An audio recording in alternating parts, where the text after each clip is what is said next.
우리 오늘 계속해서 계시록 말씀 보고 있습니다. 오늘은 계시록 16장 12절에서 16절까지 말씀을 보도록 하겠습니다. Revelation chapter 16 verse 12 through 16.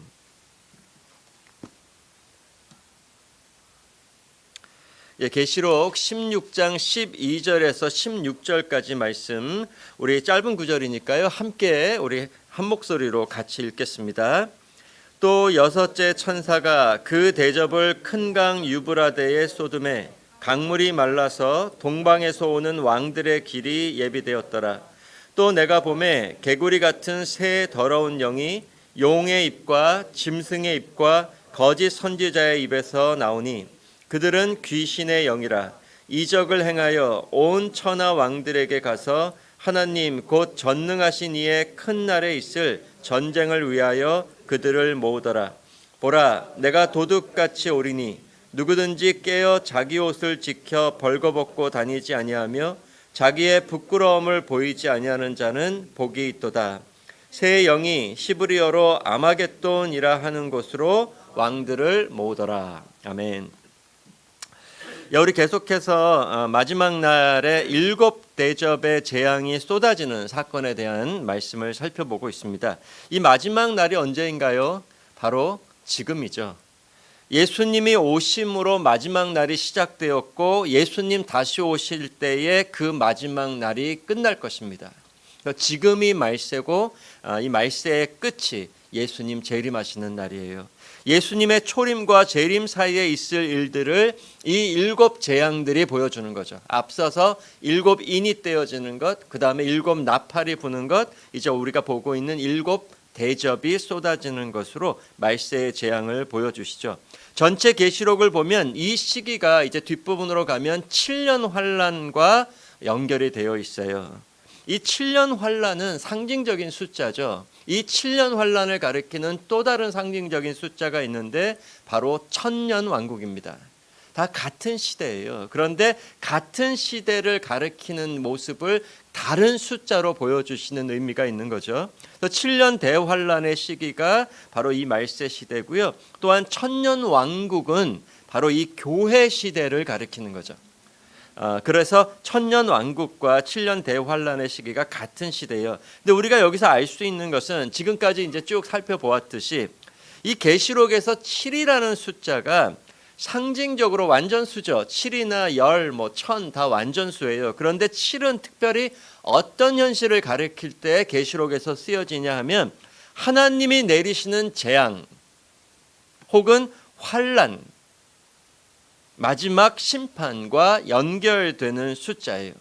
그래서 이 말세 때 내려지는 하나님의 재앙에 꽉 찬 숫자가 7이라는 숫자고요. 그래서 7년 대환란, 7인, 7나팔, 7대접들이 다 7이라는 숫자와 연결이 된다는 거죠. 이 7이라는 숫자가 마지막 때의 재앙, 환란, 심판과 연결이 되어 있고요. 이 7이라는 숫자가 끝나는 날, 그 끝에 예수님이 다시 오시는 것을 보여주신다는 거죠.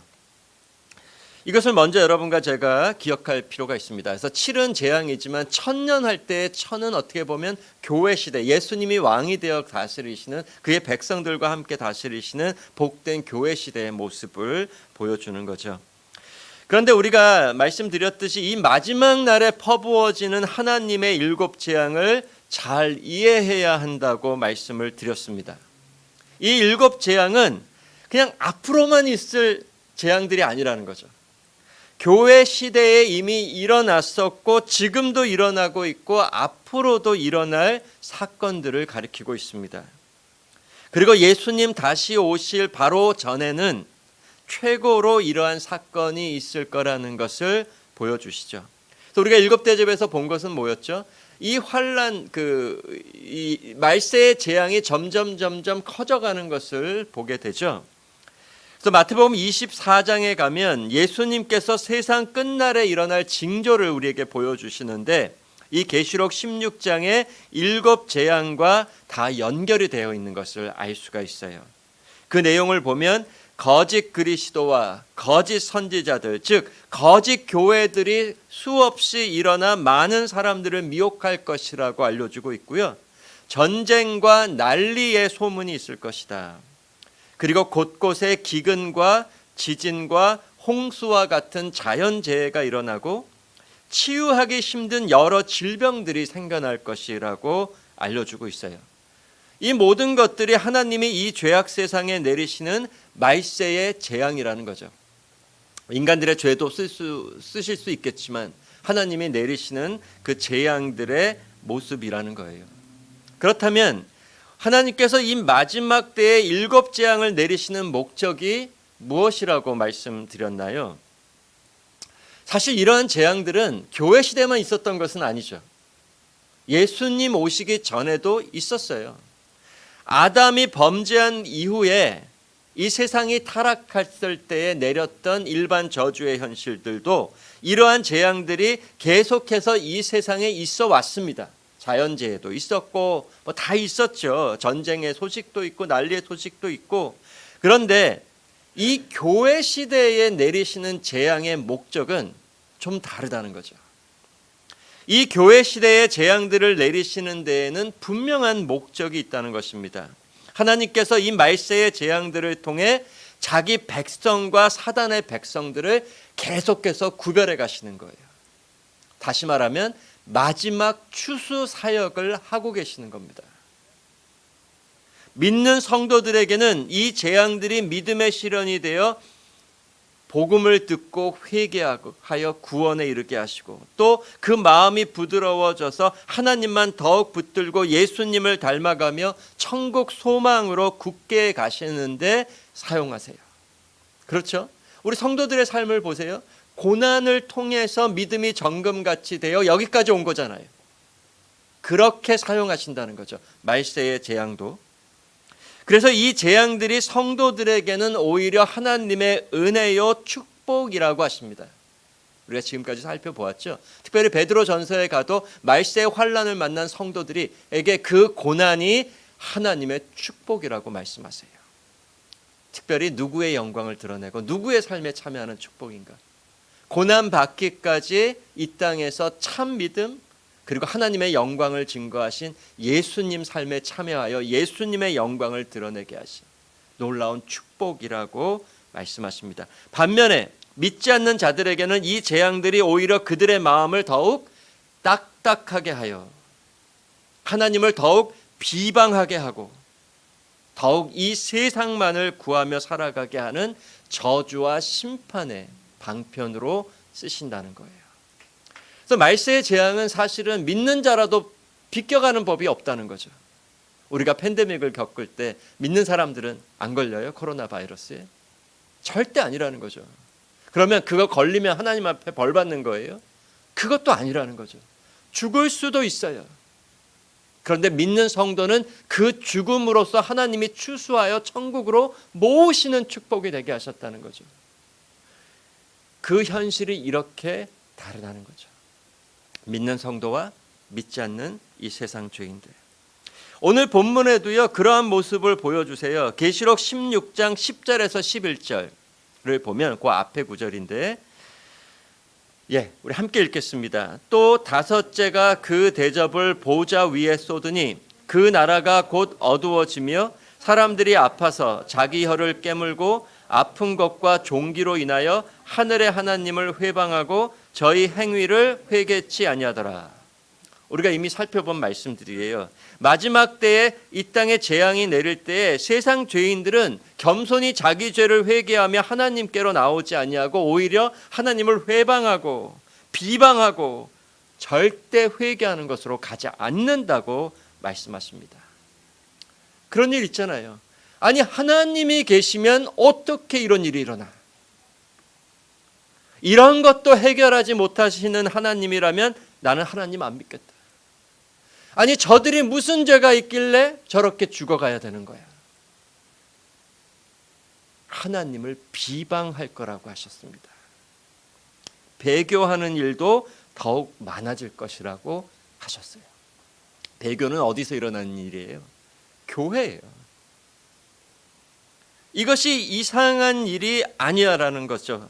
하나님의 뜻이라는 겁니다. 하나님께서 참 믿음과 거짓 믿음, 하나님 백성과 사단의 백성을 이 말세의 재앙을 통해 구별해 가시는 때라는 거예요. 배교는 잘 믿었던 사람이 믿음을 부인하고 하나님을 떠나는 것이 아니라는 거죠. 구원받았다가 믿음을 저버려서 구원을 잃어버리는 게 배교가 아니죠. 배교는 처음부터 믿지 않은 자가 믿는 척하고 교회 안에 들어와 있다가 이러한 말세의 재앙이 왔을 때 거짓 믿음이었음을 증명하고 나가게 되는 것을 배교라고 하죠. 걸러내신다는 거예요. 따라서 이렇게 일곱 재앙이 믿지 않는 세상 죄인들에게는 심판과 저주가 되게 하시지만 믿는 성도들에게는 은혜와 축복이 되게 하십니다. 저희 교회만 봐도요, 많은 분들이 고칠 수 없는 병에 걸려서 돌아가실 때 끝까지 감사하고 찬송하고 천국 소망 가운데 죽음을 맞이하셨어요. 그 병이 축복이었다는 거죠. 하나님의 택한 백성들은 그 모든 과정을 통해 구원받는 믿음으로 인도하시고 이미 믿는 성도들은 정금같이 연단하여 더욱 인내와 소망을 이루어 가게 하세요. 사실 우리의 믿음도 여기까지 온 것은 고난을 거치지 않고 오지 않았다는 거죠. 그 고난이 축복의 불이 되게 하셔서 그 시련의 불로 우리 믿음을 정금같이 연단해 오신 거죠. 따라서 이 일곱 재앙 7년의 환란의 시기 속에 여러 소식이 들리고 여러 고난과 시련이 찾아온다고 할지라도 절대로 믿는 성도들에게는 하나님의 벌을 받는다거나 진노나 저주나 심판의 현실이 아니라는 것을 꼭 기억하셔야 돼요. 내가 무슨 잘못을 했길래 하나님이 이렇게 나를 벌 주시나. 믿는 성도에게 형벌로 찾아오는 것은 하나도 없다는 거죠. 왜 그럴까요? 어떻게 확신할 수 있어요? 저와 여러분에게 내려야 할 모든 하나님의 형벌과 진노와 심판과 저주는 우리 예수님이 우리 대신 우리 자리에서 다 가져가셨기 때문이에요. 우리로 다시는 저주 아래 있지 않게 하시려고 하나님이 예수님을 믿는 우리에게 또다시 형벌을 내리시거나 저주하실 수 없다는 거죠. 이미 예수님을 완전하게 심판하셨어요. 우리 자리에서. 따라서 일곱 재앙에서 오는 모든 고난과 시련은 우리 성도들에게는 오히려 천국 구원으로 인도하시고 모으시는 마지막 추수의 사건들이 되게 하신다는 것입니다. 바로 이 믿음을 가지고 우리는 마지막 때를 인내로 살아가는 거예요. 예수님 다시 오실 날을 기다리며. 특별히 예수님 다시 오실 때가 되면 이러한 일곱 재앙의 현실들이 가장 극심하게 일어날 것이라고 하십니다. 그때에도 두려워하거나 의심하지 말고 믿음으로 인내하며 예수님 다시 오실 날을 깨어 기다려야 함을 알려주시는 것이 우리 성도들에게 주시는 이 일곱 재앙들의 메시지의 목적이라는 거죠. 이것을 다시 한번 꼭 기억하시기를 바랍니다. 이제 오늘 본문으로 오면 이 일곱 재앙들 중에 여섯 번째 재앙이 쏟아지는 모습을 보여주세요. 그래서 일곱 번째로 가면 이제 마지막 최후의 심판이고 예수님 다시 오시는 것과 연결이 되는데, 여섯 번째에 보여지는 마지막 재앙에 어떤 내용이 나오냐 하면 마지막 전쟁에 관한 내용이 나와요. 우리가 많이 들었죠. 아마겟돈 전쟁이라는 전쟁이 나옵니다. 이 아마겟돈 전쟁에 대해서는 우리가 자세히 알지 못해도 많이 들었어요. 그죠? 아마겟돈 전쟁 하고 수많은 가르침이 있습니다. 여기에 대한. 그리고 잘못된 해석들이 너무나 많아요. 어떤 자들은 이 마지막 아마겟돈 전쟁을 이스라엘이 지금 주위의 열방들의, 주위의 그 나라들에 의해서 공격을 받고 큰 전쟁이 일어나는 것으로 풀어요. 그렇지가 않습니다. 그건 전천년 세대주의자들이 그렇게 푸는 거예요. 구약의 이스라엘은 다 교회를 가리키고 있죠. 따라서 이 마지막 아마겟돈 전쟁은 사단과 사단이 다스리는 악한 이 세상이 예수님과 예수님의 교회를 치려고 공격하는 전쟁이에요. 그런데 우리가 이미 살펴보았지만 이 전쟁은 세상적이고 육체적인 전쟁이 아닙니다. 그걸 오늘 본문에서 보여주세요. 영적 전쟁이에요.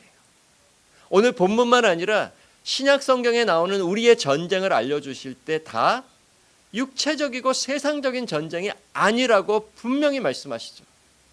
이 전쟁은 혈과 육에 관한 것이 아니라 영적 전쟁이라고 알려주십니다. 그러면 어떠한 영적 전쟁인가 오늘 본문에서 알려주세요. 13절에서 14절을 보시기 바랍니다. 그리고 16절 같이 읽겠습니다. 또 내가 보매 개구리 같은 새 더러운 영이 용의 입과 짐승의 입과 거짓 선지자의 입에서 나오니 저희는 귀신의 영이라 이적을 행하여 온 천하 임금들에게 가서 하나님 곧 전능하신 이의 큰 날에 전쟁을 위하여 그들을 모으더라. 새 영이 시브리음으로 아마겟돈이라 하는 곳으로 왕들을 모으더라. 자, 그냥 들으면 뭔가 무시무시한 것 같아요. 근데 풀어보면 그 의미를 알 수가 있어요. 세상 왕들이 모여서 예수님의 교회와 전쟁을 벌이는데 누가 그 세상 왕들을 모으냐 하면 개구리 같은 새 더러운 영이 용과 짐승과 거짓 선지자의 입에서 나오는데 이는 귀신 곧 마귀의 영들이에요. 그러니까 우리가 귀신 하면은 죽은 영혼들이 떠다니는 그런 귀신은 없어요. 성경에. 죽으면 바로 그 영이 지옥 아니면 천국이죠. 성경에서 말하는 귀신은 devil, 마귀들이에요. evil spirit. 근데 이들을 가리켜 더럽다라고 하세요. 이 더럽다라는 단어는 복음서로 가면 예수님께서 더러운 영을 물리치시는, 더러운 귀신들을 쫓아내시는 내용들이 나와요. 더러운 것다는 것은 마귀를 가리킬 때 쓰이는 단어입니다. 용은 뭐죠? 용 우리가 지금까지 살펴보았죠. 용은 계시록 12장 9절에 가면 옛 뱀이라고도 하고 마귀나 사단이라고 하는 온 천하를 꿰는 자라. 온 천하를 미혹하는 사단을 가리킵니다. 그리고 짐승 우리 사단에게 두 종이 있었죠. 짐승이 둘이 있었는데 한 짐승은 거짓 선지자라고도 불리웠어요. 계시록 13장 1절에 가면 머리가 7이요 뿔이 10개로서 용에게서 권세를 받아 이 세상을 다스리는 자가 짐승. 10뿔이라는 것은 그 권세를 가리키는 거죠. 온 세상을 다스리는 권세. 또 다른 짐승인 거짓 선지자는 계시록 13장 11절에 가면 그 생긴 것이 마치 새끼양 같다. 그런데 입으로는 용처럼 말하는, 그죠? 그러니까 미혹하는 거죠. 새끼양 같은 것은 선하거든요. 마치 예수님의 모습처럼 보이지만 그 입에서는 용, 즉 사단의 말을 하며 온갖 거짓 이적과 거짓 가르침으로 세상과 교회를 미혹하는 자라고 말씀하십니다. 그리고 이들이 개구리 같다. 개구리는 레위기 11장에 가면 비늘이 없는 가증하고 부정한 동물의 대표적인 동물이에요. 비늘이 없이, 왜 구약에서는 부정한 동물들. 애굽 땅에 내려졌던 재앙에도 이 개구리 재앙이 나오죠. 이렇게 개구리 같은 부정하고 더러운 영이 용과 짐승과 거짓 선지자에게서 나오는데 그들의 어디에서 나오는 걸로 보여주세요? 입에서 나와요. 입. 이걸 주목해 볼 필요가 있다는 거죠. 그런데 여기서 또 한 가지 볼 수 있는 것은 사단은 항상 흉내내요. 사단에게 짐승이 있고 거짓 선지자가 있어서 셋이 하나 되어 이 세상을 미혹하고 하나님을 대적하고 교회를 공격해요. 마치 사단은 누구를 흉내내고 있는 거죠? 삼위일체 하나님. 삼위 하나님을 흉내내고 모방하고 있는 모습이에요.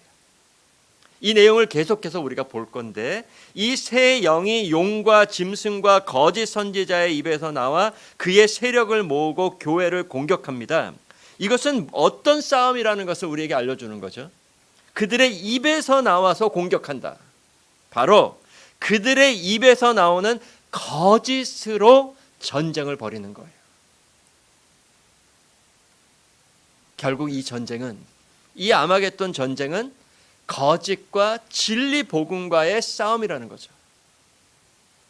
이스라엘과 이방 민족들과의 싸움이 아니라, 육체적이고 세상적인 전쟁이 아니라 거짓과 진리 복음과의 싸움. 사단은 모든 거짓의 아비라고 했습니다. 사단의 종들도 다 거짓 가르침과 거짓 이적과 거짓 소경과 거짓 원리와 온갖 거짓으로 자기 세력을 모으고 참 교회와 성도들을 공격할 것이라고 하셨습니다. 실제로 그렇지 않아요? 우리가 아이들을 학교에 보내지만 공립학교에만 가도 그 아이들이 온갖 세상의 거짓에 둘러싸여 공부를 배운다고요. 하나님이 없는 학문이잖아요.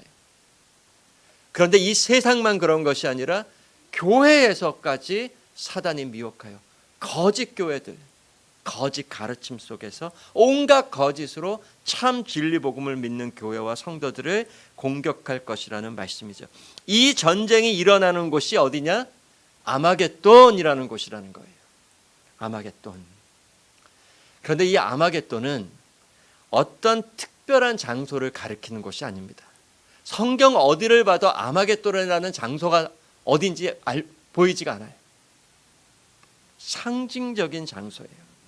우리가 나중에 좀 더 자세히 보겠지만 원어를 보면은요, 이게 히브리 음으로 아마겟돈이라고 하잖아요. 근데 한국어식 발음이고요. 원어를 보면 할마게돈이라는 뜻이에요. 할마게돈. 할이라는 것은 히브리어로 어떤 뜻인가요? 할. 산이라는 뜻이에요. 산. 마게돈은 모으다, 집회, 총회, 교회라는 뜻이에요. Assembly. The mountain of assembly라는 뜻이에요. 모으는 산, 모임의 산, 총회의 산, 교회의 산.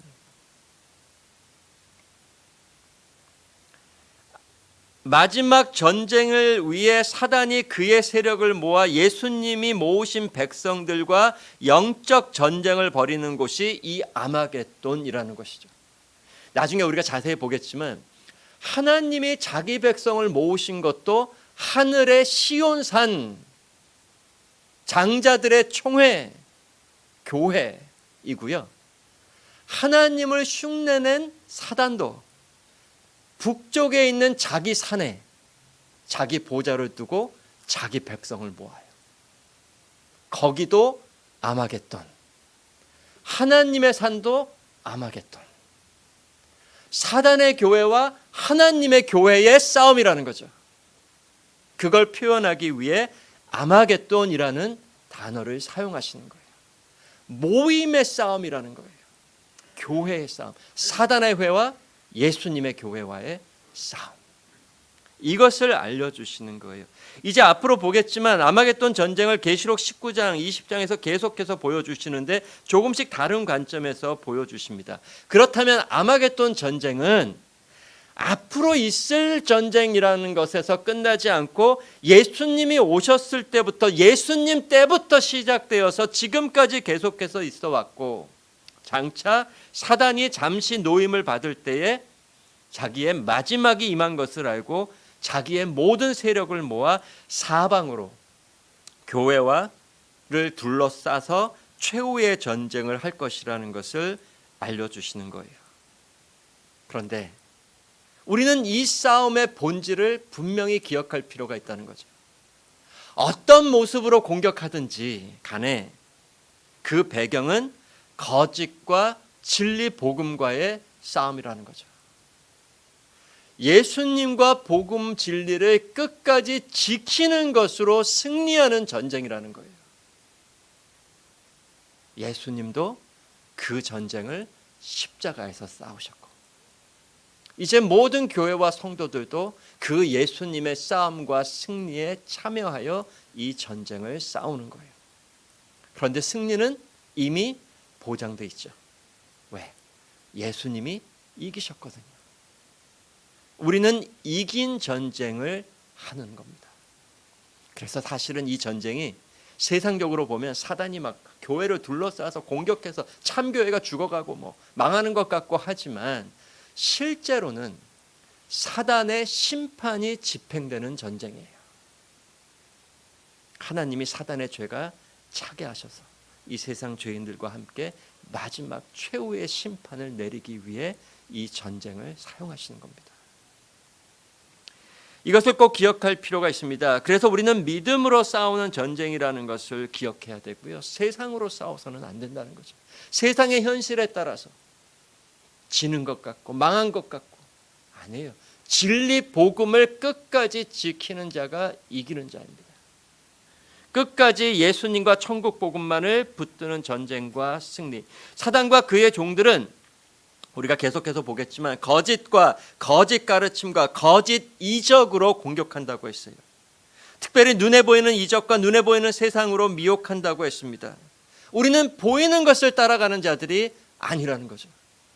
사도 바울이 믿음으로 사는 것을 얘기하시면서 그 반대를 뭘로 얘기하시죠? 보이는 것.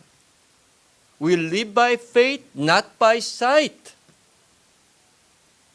우리는 진리 복음을 믿는 믿음으로 살아가는 자들이지 보이는 것으로 따라가는 자들이 아니라고 하세요.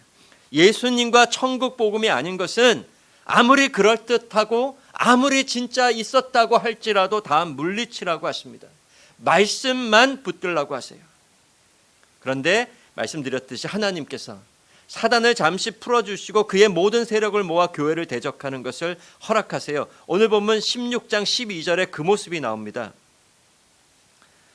12절 같이 읽겠습니다. 또 여섯째가 그 대접을 큰 강 유브라데에 쏟음에 강물이 말라서 동방에서 오는 왕들의 길이 예비되더라.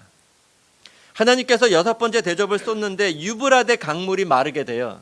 이게 상징적인 표현이죠. 그래서 동방에서 오는 왕들의 길이 열려요. 그러니까 강물이 있으면 강을 건너지 못하고 공격을 못하는데 강물이 마르게 하세요. 홍해의 물이 말랐던 것처럼. 그런데 그 자리를 동방에 있는 유브라데 동쪽에 있는 왕들이 들어와서 이스라엘을 그러니까 교회를 공격하게 하세요. 유브라데강 동쪽 편에는 누가 살고 있었느냐? 이스라엘의 대적이었던 아수르와 바벨론. 구약에서는 상징적인 표현이죠. 그 유브라데 강물을 마르게 하시는 것은 그 대적들이 이스라엘을 공격하러 오는 길을 열어주신다는 뜻이죠. 이것은 하나님께서 사단이 교회를 공격하도록 허락하신다는 뜻이에요. 그 길을 열어주신다는 뜻입니다. 그래서 교회가 엄청난 거짓의 공격을 받는 때가 온다는 거예요. 지금도 그렇죠. 택함을 받지 못한 자들은 다 미혹되어 따라갈 것이라고 하십니다. 아니, 성경에 보면 사단은 택한 자들이라도 할 수만 있으면 미혹할 것이라고 하셨어요. 이 단어를 잘 보셔야 돼요. 할 수만 있으면 그 얘기는 못한다는 거죠. 택한 백성들이 사단에게 미혹되어 멸망으로 가는 일은 절대 일어나지 않는다는 거예요. 그런데 왜 하나님이 그 길을 열어두실까요? 왜 허용하시는 걸까요? 왜 사단이 공격하는 길을 열어주십니까? 우리가 이미 앞구절에서 살펴보았어요. 사단의 죄가 가득 차게 하시는 거예요. 그래서 사단과 그의 세력이 다 모여 최고로 하나님을 대적할 때에 최후의 심판을 내리시기 위함입니다. 출애굽 때에 왜 400년을 기다리게 하셨죠? 이스라엘 백성들이 가나안 땅을 기업으로 얻을 때까지. 가나안 땅에 있는 아모리 족속의 죄가 차야 했기 때문에. 그리고 나서 여호수아를 통해 진멸 전쟁을 통해 그 땅에 심판을 내리십니다. 마찬가지예요. 사단의 죄. 온 죄악 세상의 죄가 자게 하시는 거예요. 그래서 이 아마겟돈 전쟁은 사실 전쟁이라기보다 하나님의 심판이 집행되는 전쟁이에요. 가나안 땅의 그 진멸 전쟁도 그랬잖아요. 전쟁이 아니라 하나님의 심판을 집행하시는 거였죠. 사단과 그 세력들은 자기들의 전쟁인 것으로 착각하고 자기들이 이긴 듯 보일 거라는 거예요. 어느 때의 현실과 비슷할까요? 예수님이 십자가 달리실 때의 현실과 같을 거라는 거예요. 예수님도 사방으로 대적에 둘러싸여 십자가에 못 박혀 무기력하게 죽임을 당하셨고, 그때 사단과 세상 죄인들은 다 이긴 줄 알았어요. 아니에요. 예수님께서 마지막으로 그 자신의 십자가 죽음을 통해 완전히 승리하십니다. 우리도 예수님께서 그때 오셔서 사단과 그 세력들을 다 진멸하시고 지옥으로 보내실 것이고, 잠시 교회가 지고 죽는 것 같은 현실을 겪을 것이지만 결국은 영원한 생명으로 부활하게 하여 완전히 승리한 교회로 천국에 들어가게 하실 거예요. 마침내 끝까지 진리복음을 지킨 교회가 사단과 그 거짓 세력들의 머리를 깨고 승리할 것이라고 하십니다. 그래서 이 마지막 아마겟돈 전쟁을 14절에 보면 하나님 곧 전능하신 이의 큰 날의 전쟁이라, 하나님의 날, 주의 날, 다 심판의 날을 가리키는 거죠. 마지막 최후의 심판을 내리기 위한 전쟁이라고 말씀하시는 거예요. 그리고 17절에 보면 마침내 7번째 대접이 공중에 쏟아지죠. 그때 큰 성 바벨론이 하나님의 진노의 심판을 받고 무너집니다. 공중에 쏟아진다. 이 공중이라는 단어가 생각나세요? 에베소서 2장 2절에 가면 공중의 권세 잡은 자, 사단을 가리켜서 그렇게 얘기하죠. 같은 단어예요. 결국 사단과 그의 세력의 완전한 멸망을 우리에게 알려주고 있는 겁니다. 그런데 말씀드렸듯이 이 최후의 아마겟돈 전쟁은 우리에게 전혀 새롭거나 놀랄 만한 일이 아니라는 거죠. 예전에도 있었고 지금도 있고 앞으로도 있을 거예요. 이미 예수님의 초림 때에 말씀드렸듯이 십자가에서 같은 전쟁이 있었고요. 그것이 예수님 재림 때에도 더 나타날 거라는 거죠. 바뀐 것이 있다면 예수님을 대적했던 무리들이 이제는 예수님의 교회를 대적할 것이라는 것입니다. 그리고 예수님이 승리하셨듯 교회도 승리할 것이라는 거예요. 그래서 우리가 예수님이 싸우신 전쟁과 승리를 바라봐야 돼요. 그래야 우리가 어떻게 싸워야 될지가 보인다는 거죠. 이것이 이 마지막 전쟁을 알 수 있는 비밀입니다. 요한복음 18장에 가면은요, 유대인 지도자들과 군대가 예수님이 기도하러 가신 산에 예수님을 잡으려고 모인 사건이 나와요. 그러니까 가룟 유다가 가서 이제 예수님을 팔아넘겨서 이제 유대인 지도자들과 군대가 예수님을 잡으러 오죠. 그때 예수님의 모습을 한번 보세요. 요한복음 18장 3절에서 6절. 요한복음 18장 3절에서 6절. 같이 읽겠습니다.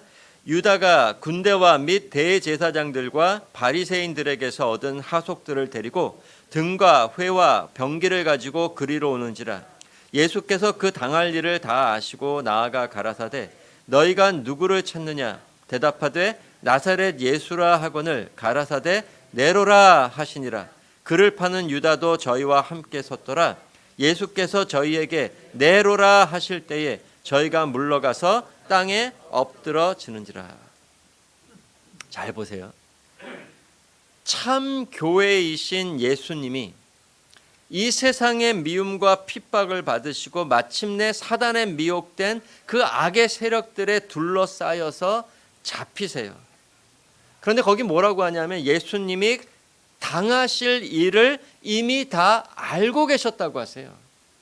어떤 일이 일어날지 다 알고 계셨다는 거예요. 그래서 예수님이 분명히 무기력하게 십자가에 못 박혀 죽임을 당할 것을 알고 계셨는데, 그래서 예수님이 힘없이 그들에게 끌려가시는 모습이어야 하는데 그렇지 않았다는 거예요. 누구를 잡으러 왔느냐? I am 내로라 하시며 자신을 기꺼이 자발적으로 내어주십니다. 그때 내로라 하실 때에 대적들이 다 뒤로 물러가 넘어지는 모습을 보여주세요. 힘없이 내어주시는 전쟁이 아니에요. 질 전쟁을 하시지 않습니다. 이 전쟁은 예수님의 전쟁이었고 예수님이 승리하시는 전쟁이었음을 알고 계셨어요. 시편 2편에 예수님이 시편 2편에 온 열방과 왕들이 정말 하나님을 대적하라고 나올 때 하나님이 비웃으신다고 하셨죠.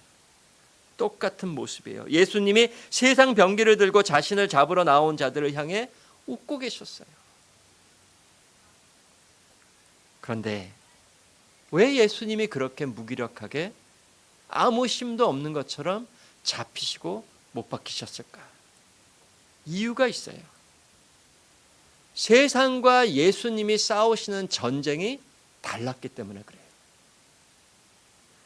대적들은 등과 회와 병기를 들고 세상 전쟁을 하려고 나와왔지만 예수님의 전쟁은 세상 전쟁이 아니었습니다. 예수님은 끝까지 진리 복음을 붙들고 하나님을 순종하시는 영적 전쟁을 하세요. 예수님은 그 대적들에 의해 십자가로 가셔서 죽임을 당하십니다. 그리고 이 모든 것이 하나님의 뜻이었죠. 하나님께서 사단과 그 세력들이 하나님의 독생자를 죽이기까지 최고로 하나님을 대적하도록 내버려 두세요. 그리고 그곳에서 사단과 그 악의 세력들을 심판하시는 겁니다. 그리고 예수님을 죽은 자 가운데서 다시 살리시고 천국 영광에 이르게 하세요. 바로 이 예수님의 전쟁과 승리가 우리가 싸워야 될 전쟁 그리고 우리의 승리라는 것을 알려주시는 거예요. 이 마지막 전쟁을 치르는 교회와 성도들의 모습도 그래서 예수님의 모습으로 보여주세요. 이 땅에서 이 영적 전쟁을 치르는 교회와 성도들의 모습을 로마서에서 이렇게 보여주세요. 로마서 8장 36절에서 37절. 제가 같이 읽겠습니다. 기록된 바 우리가 종일 주를 위하여 죽임을 당케 되며 도살할 양같이 여김을 받았나이다 함과 같으니라. 그러나 이 모든 일에 우리를 사랑하시는 이로 말미암아 우리가 넉넉히 이기느니라. 두 현실이 너무 대조적이잖아요. 넉넉히 이긴다고 하셨는데 그 이기는 교회와 성도들의 모습을 어떻게 보여주세요? 주를 위하여 죽임을 당케 되고 도살당할 양 같은 모습, 세상적으로 너무나 무기력하고 힘이 없는 모습, 그럼에도 불구하고 우리가 넉넉히 이긴대요. 뭘 보여주는 거예요? 세상적인 싸움의 모습에서는 이런 모습일 것이지만 우리의 싸움은 거기에 있지 않다는 거죠. 끝까지 예수님의 전쟁과 승리에 참여하는 거예요. 진리 복음을 붙들고 육체적으로는 예수님이 받으신 것과 같은 공격을 받지 않을지는 모르지만 영적으로 우리도 똑같은 공격을 받을 것입니다. 믿지 않는 세상 대적들의 공격을 받고 진리 복음을 가진 교회와 성도들이 늘 지고 죽임을 당하는 것처럼 보일지라도 우리는 예수님 안에서 넉넉히 이기는 자들이에요. 세상을 한번 보세요. 온갖 사람의 소견과 세상의 원리로 하나님 말씀을 대적하고 가는 것이 득세하고 있잖아요. 아니 복음 진리를 지키는 자들은 얼마나 돼요? 상대가 안 되죠. 세상적으로. 우리의 모습이 그렇다는 거예요. 너무나 무기력하고 세상을 대항할 수 없는 도살장으로 끌려가는 어린 양. 그리고 점점 죽어갈 거라고 하셨어요. 그러나 세상적으로는 그러할지라도 결국 진리의 복음과 교회가 승리한다고 하십니다. 예수님이 이 땅에 계실 때 유대인 지도자들은 끊임없이 모여 예수님을 죽이려고 모의했습니다. 지금도 사단과 이 세상은 어떻게 하면 참 복음을 전하고 증거하는 교회와 성도들을 영적으로 죽일 수 있을까 쉬지 않고 모의하고 있다고 하세요. 결국은 사단이 온 세상으로 그 목적을 가지고 미혹하고 있다는 것입니다. 그래서 우리 교회와 성도들은 올바른 믿음으로 살아가지 못하게 하는 거짓 세력의 공격을 항상 받고 있다는 거죠. 성도가 이 땅에서 올바른 믿음을 지키고 하나님을 예배하고 정말 이 주의를 지키고 하나님 백성으로 살아가는 것처럼 어려운 일이 없다는 거예요. 고난이라고 하십니다. 하나님을 대적하는 이 세상에서 우리의 죄성과도 싸워야 되고 예수님을 증거하는 삶 자체가 고난이라는 거죠. 그러나 하나님의 은혜가 성령님의 권능이 끝까지 우리를 믿음으로 지켜주신다고 하셨습니다. 사단과 그의 세력의 공격은 결국은 그 더러운 입에서 나오는 거짓이라는 것을 꼭 기억하시기 바랍니다. 거짓 복음과 거짓 세상 가르침. 고린도후서 11장에 가면 거짓 사도들이 마치 그리스도의 사도처럼 가장하여 일한다고 하셨죠. 광명의 천사처럼. 그러나 그들은 사단의 일꾼이라고 하셨습니다. 거짓 선지자가 새끼양처럼 생겼는데 그 입으로는 사단의 말을 한다고 했습니다. 사단은요, 하나님 말씀 가지고도 슬쩍 바꿔버려요. 어디서 할 수 있죠? 창세기에서. 하나님이 이 선악과를 먹으면 정령 죽으리라. 사단이 슬쩍 바꾸잖아요. 이거 먹으면 죽을까 하노라. 하나님 말씀을 사용하는데 교묘하게 왜곡하고 바꿔버립니다. 올바로 분별하지 않으면 미혹된다는 거죠. 그래서 교회는 끊임없이 올바른 교리와 가르침을 전해야 합니다. 사단이 자기의 교회를 그리스도의 교회처럼 가장하여 세울 거라고 하셨어요. 그래서 이 세상에서 참 복음을 전하는 참 교회가 죽어갈 것이라고 하셨습니다. 그러나 거기서 끝이 아니에요. 결국은 진리 복음이 승리합니다. 그래서 계시록 19장으로 가면은요, 백마를 타신 예수님이 나오시고 그 예수님의 입에서도 검이 나와요. 그리고 사단과 그 세력을 다 멸망시키십니다. 예수님도 백마를 타고 오시는데 검을 가지고 싸우시는데 입에서 나오는 검, 진리 복음으로 싸우시는 거예요. 성도 여러분, 예수님의 입에서 나오는 참 복음을 끝까지 지키고 전하는 교회와 성도들이 결국 승리합니다. 우리가 분명히 승리하여 영원한 천국 안식과 평강에 이르게 될 거고요. 우리 예수님이 이미 이기셨고 또 이기실 거예요. 그 안에서 우리도 이미 이겼고 이길 것입니다. 그러므로 우리는 이 아마겟돈 전쟁을 두려워할 필요가 없다는 거죠. 승리는 이미 정해져 있기 때문에 끝까지 인내하며 가는 거예요. 우리가 할 일은 하나예요. 이제 다음 시간에 보겠지만 15절에 예수님이 도적같이 오신다고 하시며 깨어 있으라 하십니다. 깨어서 살아가는 것. 이 깨어서 살아가는 것을 이제 보겠지만 자기 옷을 지키라. 이 내용을 볼 거예요. 깨어서 영적 전쟁을 싸우라. 분별하라. 우리에게는 진리의 성령님을 부어주셨기 때문에 거짓을 분별할 수 있는 믿음을 주셨다고 하십니다. 참 복음으로 거짓을 물리치며 살아가라고 하세요. 우리 삶에 찾아오는 여러 고난과 시련으로 인해 우리도 잠시 하나님에게서 멀어져 세상과의 전쟁, 육체의 전쟁을 하려고 할 때가 있다는 거죠. 병든 자들은 병과만 싸우려고 하고 경제적인 문제가 생기면 세상과만 붙들고 싸우려고 한다는 거예요. 아니에요. 우리의 싸움은 예수님과 끝까지 씨름하는 겁니다. 진리 복음을 붙드는 싸움으로 가는 거예요.